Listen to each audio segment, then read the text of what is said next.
আরে কি ব্যাপার, কে আসলো আজকে? আরে রিমিরা আসছে দেখতেছি। আরে ছোটু কি করতেছো? আচ্ছা চলো রিমি আমরা বাইরে যাই। আরে রাজু কই যাচ্ছস? আমরা একটু বাইরে থেকে আসি। আচ্ছা ঠিক আছে। ওই যে দেখো রিমি, ওইটা কি? ওইটা হচ্ছে লিফট। চলো আমি আমার শক্তি দেখাচ্ছি। এই তো বাটনটা ক্লিক করে দিলাম। এখন দেখো এটা আমি কি করে খুলি।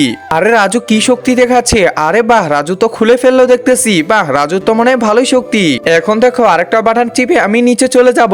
আচ্ছা ঠিক আছে, এই তো নিচে চলে আসলাম। দেখছো আমার শক্তি কতটা? আমার ইশারায় এই যে দরজাটা খুলে যাবে।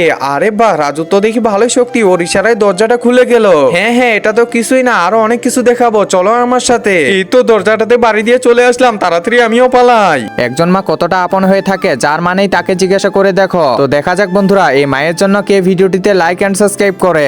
আর যারা মাকে ভালোবাসো না তারা ভিডিওটি থেকে দূরে থাকো। আরে আমি কোথায় যাচ্ছি? তাড়াতাড়ি এই রুমে যেতে লাগবে। এই তো রুমে চলে আসলাম। আরে রিমি তো খুবই ভয় পাইছে। আরে এখানে এটা কি? পানি, একটু পানি খেয়ে নি। আরে কি ব্যাপার, এটা তো খুলতেছে না, কি করে খাবো এখন?